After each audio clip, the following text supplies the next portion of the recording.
Ladies and gentlemen, Randy Lubas!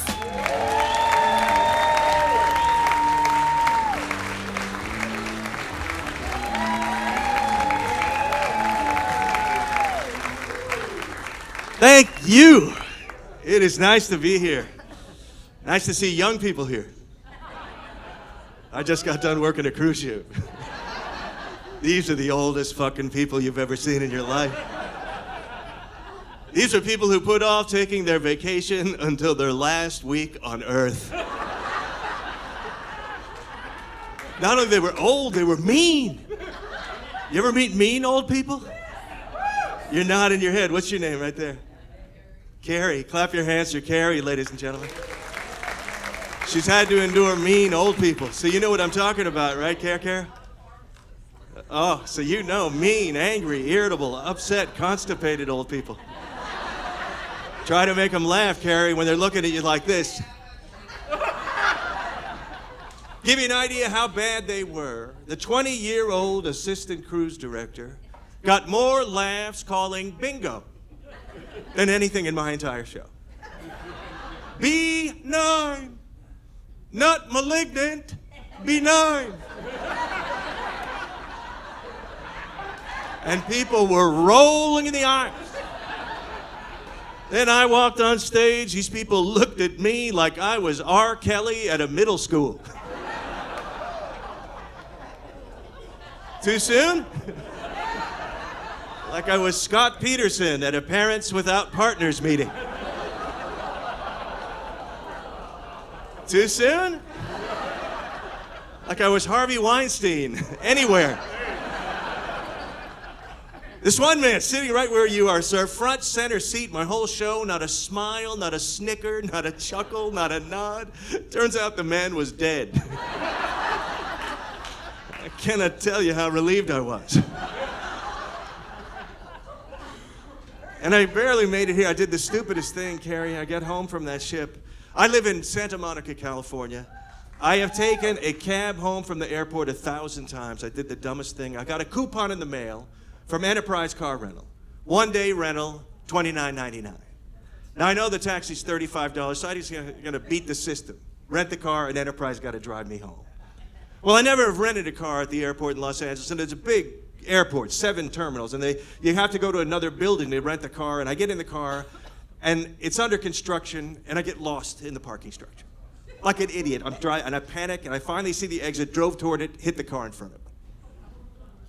$500 deductible, and I have not yet left the parking structure. But I was saving $5. And that's not the stupid part, Carrie. The guy that I hit pulls over, I pull over behind me, gets out of the car, and I realize it's a dwarf. And he comes walking up to my car, bangs on the window, rolled it, and then he puts his hands in his hips and said, "I am not happy." I said, "Well then, which one are you?"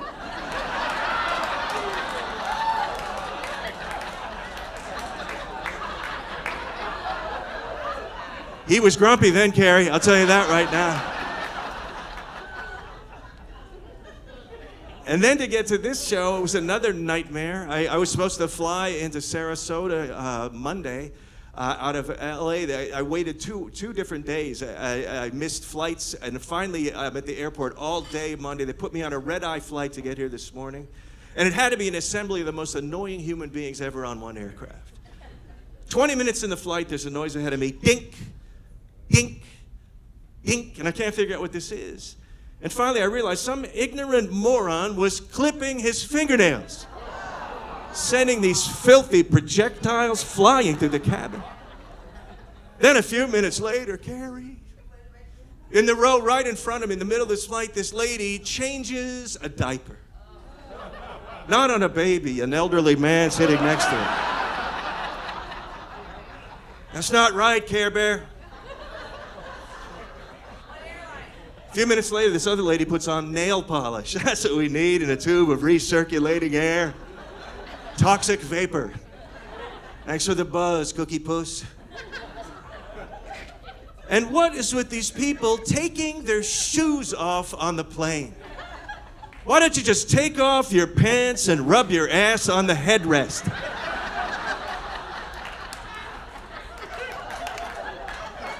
if you're so determined to disgust people.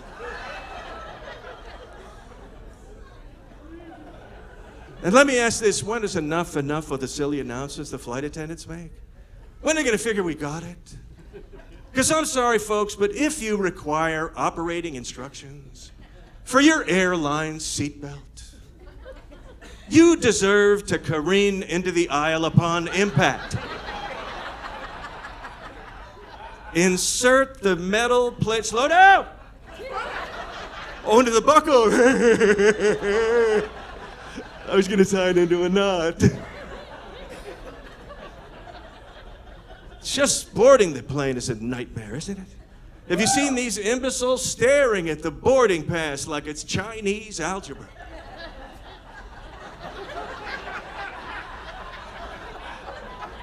It's a letter and a number, Clem. You need the CIA to crack that code? How the hell did you get from your house to the airport? How about this? In the rare event of a water landing, your seat cushion will double as a flotation device. Well, I've got news for you, Carrie. In the rare event of a water landing, my seat cushion will already have doubled as a toilet device.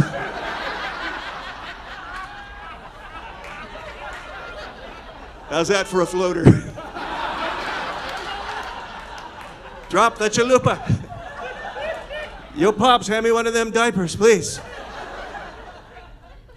And if you notice, people will eat food served to them on an airplane they would not eat under any other circumstance in life.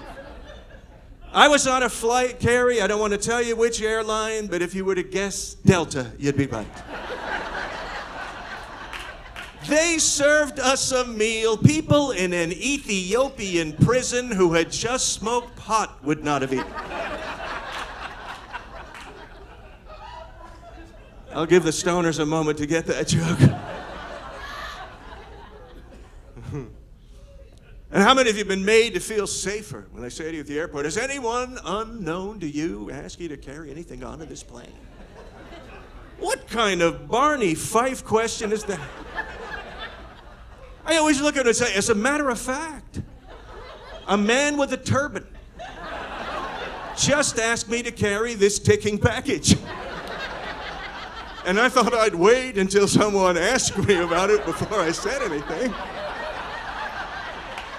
Thank you for being on the job. They'll detain you for a remark like that. Trust me on that one, Care Bear. But I will say this, I say we should be profiling at our airports. Are you with me, ladies and gentlemen? Thank you. Because I'll tell you right now, Carrie, if a bunch of guys exactly like me started a whole rash of suicide bombings, you know what I'm saying, Carrie? Bunch of 6'3", balding, white Polish guys who were lousy golfers with large penises.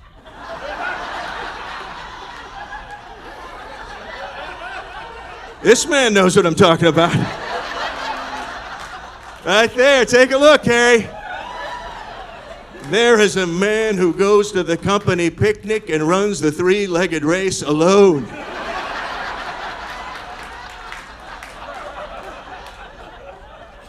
What's your name, my friend? Jeff. Clap your hands for Jeff, ladies and gentlemen. And his penis. Keep clapping for his penis. Oh, Jeff, I'm glad you're here, my friend. You know what I say? I say, ladies and gentlemen, we might as well laugh. We survived a pandemic, we're watching live comedy, and we're not wearing masks. That deserves applause in my book.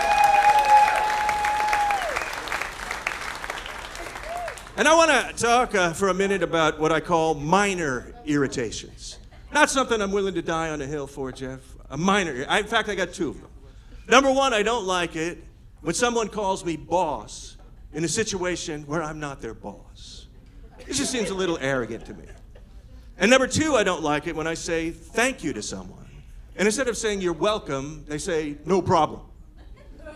Because when I say thank you to someone, it's meant as an expression of gratitude, not a suggestion there might have been a problem.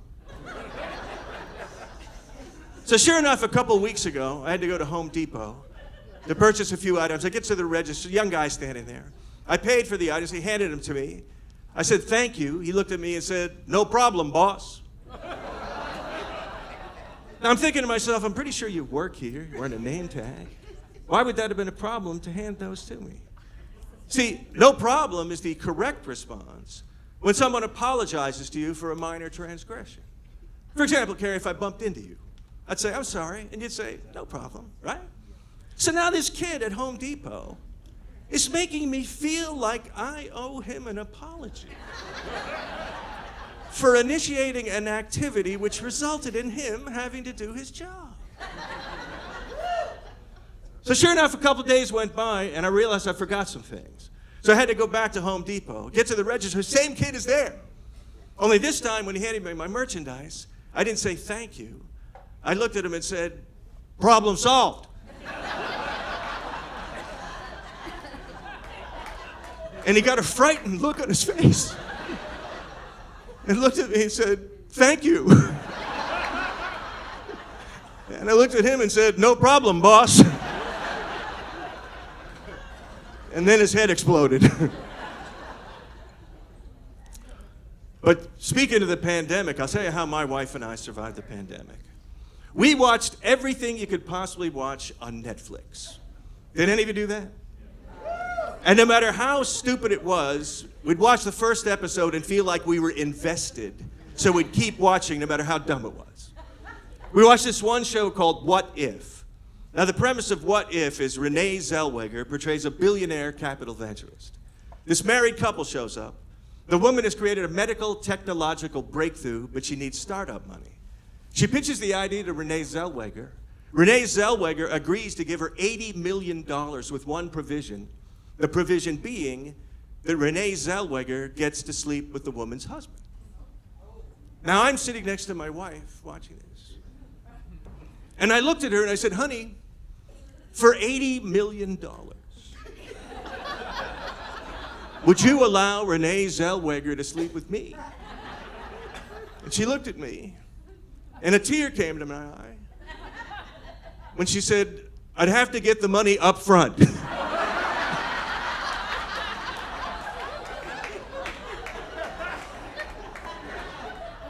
That's not fair, is it? But I felt like the whole thing was a ripoff from that movie years ago. Remember that one, Indecent Proposal? Remember that? With Woody Harrelson and Demi Moore?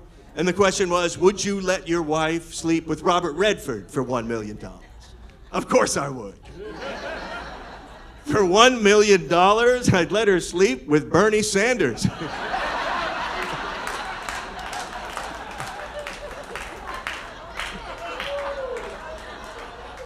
Only Bernie wouldn't want her by then, because she'd be a millionaire. But speaking of Bernie Sanders, boy, we do elect some old fuckers to office, don't we? In my lifetime, Carrie, we elected a man to the United States Senate from South Carolina by the name of Strom Thurmond. Served in the U.S. Senate till he was 100 years old. 100! Saw this man walk out of the floor of Congress, his pants were up to here. Ladies and gentlemen, I don't care which side of the aisle you're on. I say term limitations ought to kick in when you get underarm stains on your trousers.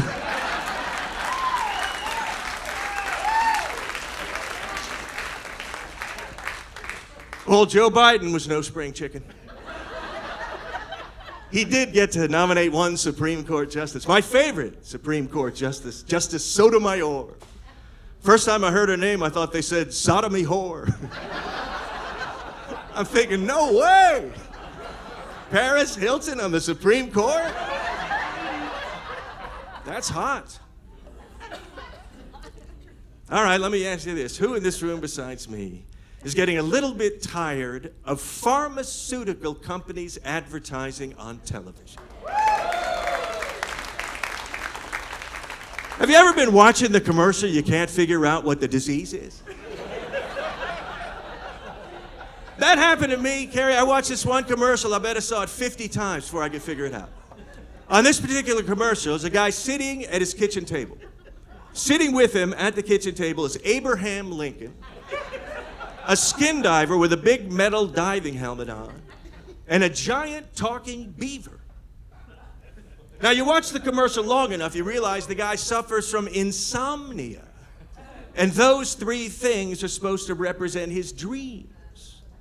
Well, all I could conclude is apparently this guy was dreaming about being honest about diving for beaver.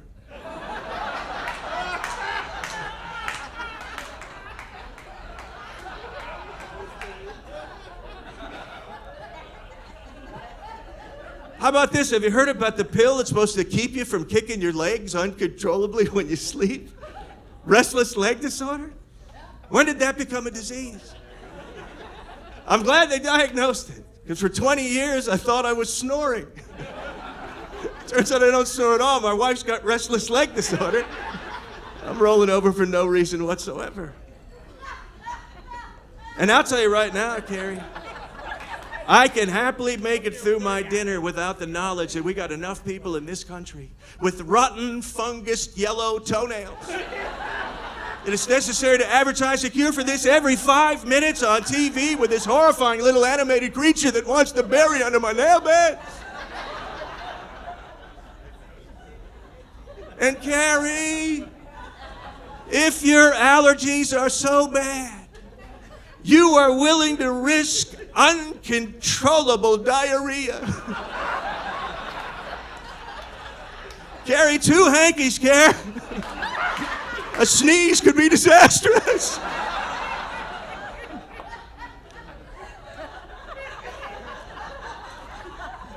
Now they got this drug called Propecia. Supposed to grow hair. You heard about it, Jeff? I didn't think so. Be careful, Jeff. Be careful before you try it. Don't get humiliated like I did, Jeff. Listen to the whole commercial. All the way to the end. Because they put a disclaimer at the end, Jeff. They act like it ain't important. They actually say it with a cheerful voice. May cause certain sexual side effects in some men. Fantastic. So now I'm on Propecia and Viagra. But you should see the pubes on me.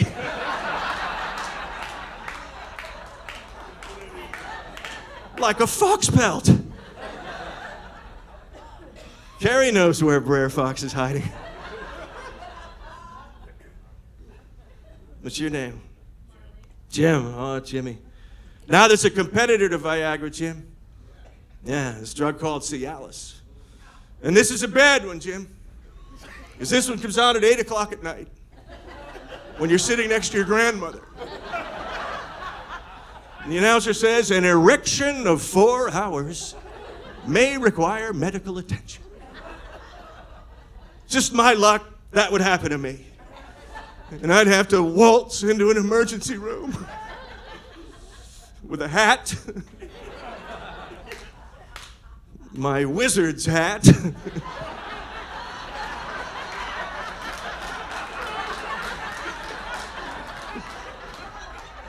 just call me Harry Potter. And with my luck, I get the male nurse from hell. Well, look at you all dressed up with no place to go.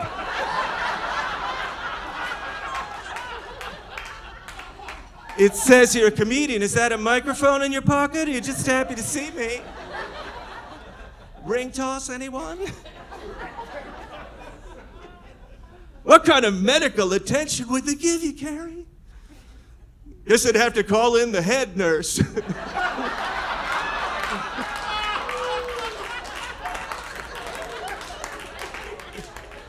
I'll tell you this much, Carrie. I ever get a 4-hour erection, the only medical attention I'll need will be for a sprained wrist.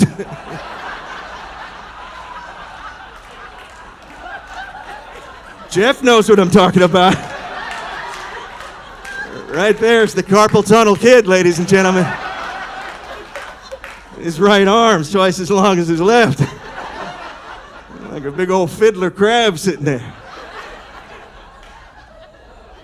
And why shouldn't he, Carrie? It's his, by God, isn't it?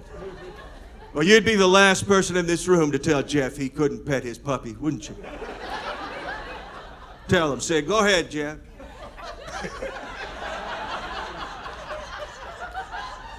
I didn't think she'd do it. Now you tell me, Carrie. Was that the first time in your life you ever told a total strange man he could go ahead and whack off in public? Well, now that we broke the ice, Jim's wondering if you won't tell him. I'll get you in if I can, JJ. Oh, the commercials, they're terrible, these commercials. They get worse. They get worse. Sirius voice comes on and says, 1 out of every 10 Americans suffers from hemorrhoids. Now, what does this mean? The other 9 out of 10 enjoy them? Hey, what have we here? Woo! Oh, yeah! This is living! Oh, let me try this. Oh, Carrie! Let's go horseback riding. Now, I notice some of you resist the urge to laugh at some of this hemorrhoid material, but it's only about 1 out of 10 of you. Oh, Carrie. As if that commercial's not insulting enough. I swear to you, I did not make this up. 2 weeks ago, back in Los Angeles, commercial came on national television. The lady says, "This is not your mother's tampon." Well, thank you very much. But I got news for you, Jeffrey. My mother didn't wear tampons. She wore industrial-size, modest feminine napkins that came in a box so big you had to forklift it into the house. These damn things were the size of twin-bed mattresses. You could survive for 3 days at sea on one of these bad boys. Jimmy, you could hand polish a 1954 Buick Roadmaster bumper to bumper and never flip it over.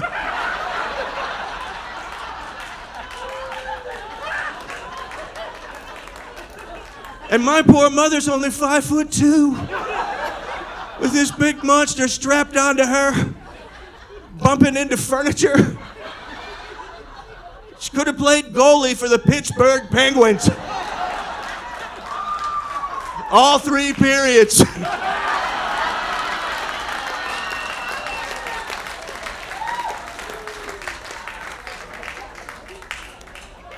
Oh, Carrie. The first day I discovered a tampon, I lit the string, covered my ears, and ran. It's a whole box of duds. It gets worse. Clap your hands if you've seen this advertisement for medication for what's called Peyronie's disease, where they say to go to the website bentcarrot.com. Clap your hands if you know what I'm talking about. You didn't see this? What's your name? What's your name? Linda. Clap your hands for Linda. Oh, Linda. You're going to think I made this up, Linda. But there's a disease, and it must be very common. They're spending millions of dollars to advertise a cure called Peyronie's disease. And it's a disease, Linda, where your penis looks like a bent carrot. Now, I will tell you, Linda, I've been in hundreds of locker rooms in my lifetime. And never have I seen a penis that looked like a bent carrot. I've seen some zucchini and a couple of radishes. I didn't mean to look at you when I said that, Jimmy.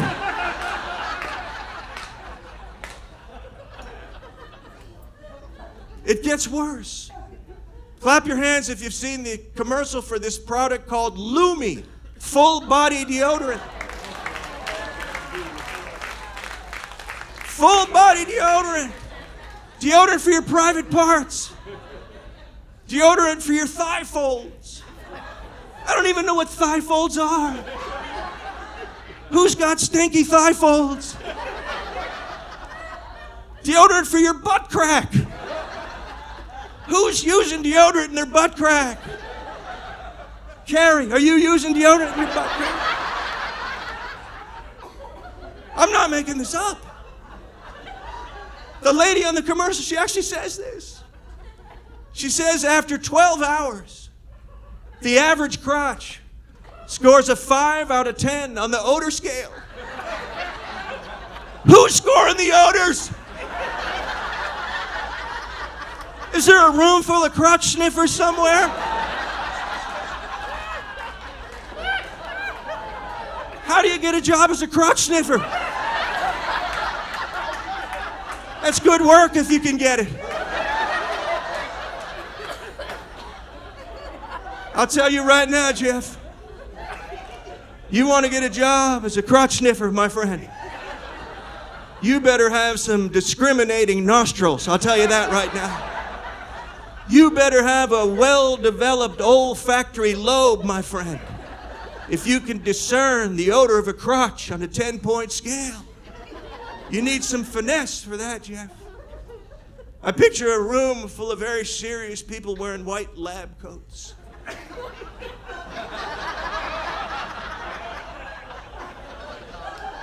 Oh, that's an 8. That's an 8 right there.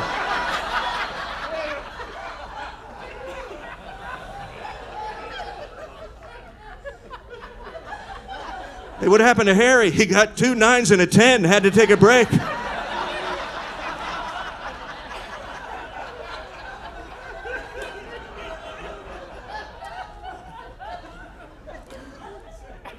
I am here tonight in defense of all the women in this world who are really named Karen. Do we have anyone named Karen here tonight? Clap your hands for this beautiful woman over here, ladies and gentlemen. I think it is terrible that they have taken your name and used it to describe these complaining, obnoxious, entitled people. Why did they pick such a common name? They've ruined that name. No one will ever name their daughter Karen again. And I know this poor lady cringes every time she hears it. Why? Why would they do that? Why pick such a common name? You can't paint people with a broad brush. I say from now on, we call those people that are complaining and obnoxious something less common. Let's all call them together. Let's call them Gertrudes. And if anyone here is named Gertrude, Karen will wrestle you after the show. The point I'm making is you can't paint people with a broad brush. Anyone here tonight named John? John, right here. Clap your hands for John, ladies and gentlemen. Is it fair because this man's name is John, we are to assume he's procured the services of a prostitute?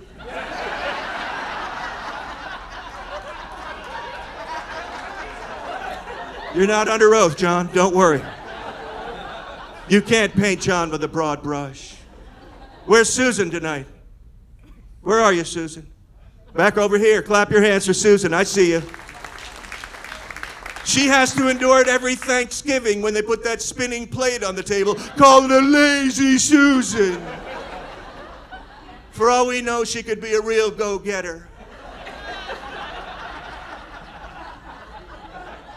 Where's Deborah? Where are you tonight, Deborah? Right here. Clap your hands for that beautiful one right there. They'll call her Debbie Downer. And I can tell by looking at her right now, she's never taken a barbiturate in her life.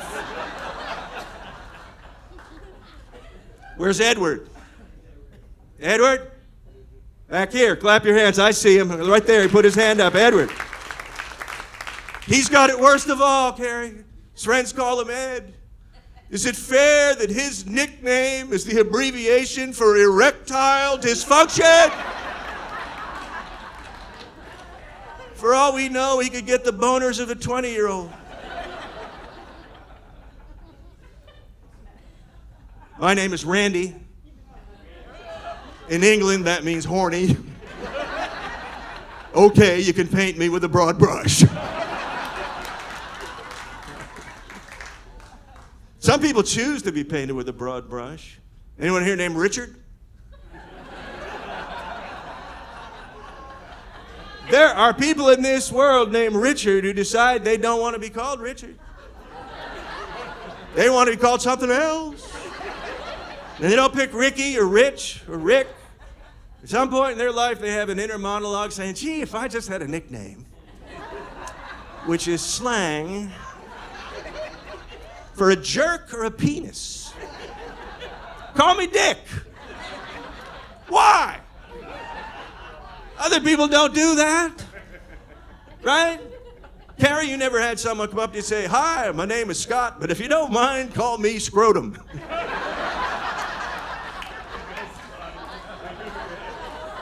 And women would never do it, right, Linda?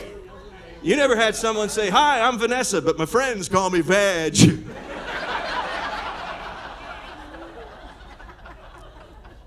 One night after a show, this cute little grandma came up to me. She said, Randy, I didn't even realize I did this for years and years and years, but my husband and my son are both named Richard, and they both go by Dick. And people would call us on the phone, they'd say, can I talk to Dick? And I'd say, do you want Big Dick or Little Dick?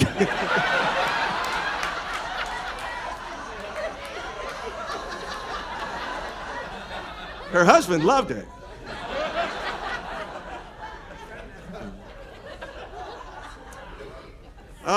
Ladies and gentlemen, I am happy to be standing on this stage for two reasons. Number one is that for a year and a half, comedians could not do this. And when something you love is taken from you, it is oh so precious when you get it back. So thank you for allowing me to do the thing in life that brings me joy. Sincerely. The second reason I'm happy to be standing here is that 7 years ago, I had a massive heart attack. I found out we have in our body what is known as the widow-maker artery. It is the left descending artery of your heart. Mine was 100% blocked. I later found out when that happens to you, you have a 14% chance of surviving. So I was blessed, and I feel like I was given another life. At the time, I owned a comedy club in Ventura, California. I drove home 62 miles, got home Saturday night at 1 o'clock. 8 o'clock Sunday morning, it hit me.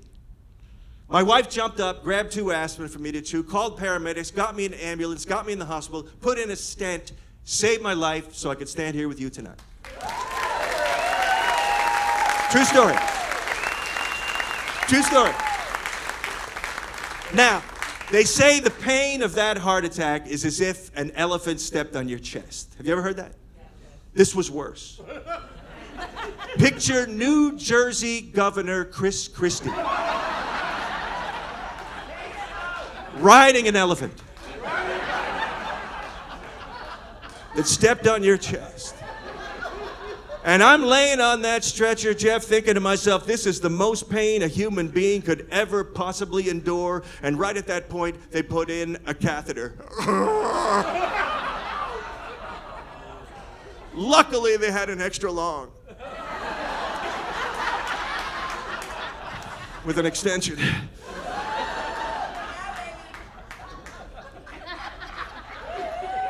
The doctor came in. He said, I'm Dr. Peter Pelican.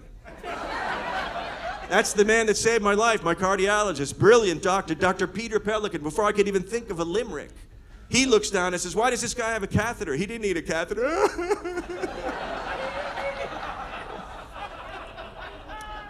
But my wife was an angel. She really was. She went to all the follow-ups. 2 weeks went by. We go in, and Dr. Pelican says, good news, Randy. You're approved to have light sex. I didn't know what that meant. Jeff, can you help me? Just the tip.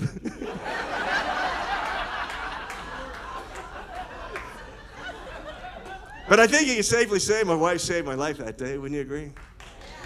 Yeah. And I realized it's the second time she saved my life, because a couple years before that, I was choking on a tuna fish sandwich. And my wife gave me the Heimlich maneuver. Had no idea she knew how to do it. But we'd never talked about it, never discussed it. But by the way, would it be nice to get a maneuver named after you? Tell me, is there a Carrie maneuver? Stand up, Carrie, stand up. Show everyone the maneuver, Carrie. Big round of applause. Let her hear you, ladies and gentlemen. More important than the maneuver is the gesture you show someone if you're choking, which you should all know. You go something like this. I didn't know that. I made a total different gesture. I went like this. And my wife caught on, and she got in perfect Heimlich position right behind me. I know for a split second she thought to herself, I could own a comedy club. But she gave it to me. The tuna shot out of my mouth right into our dog's bowl. Before you could blink, she snatched it so fast she started to choke, had to give her the Heimlich maneuver, and we both lived to tell the tale. You guys have been awesome. God bless you. Thank you for being here. One more time, get up for Randy Lubas!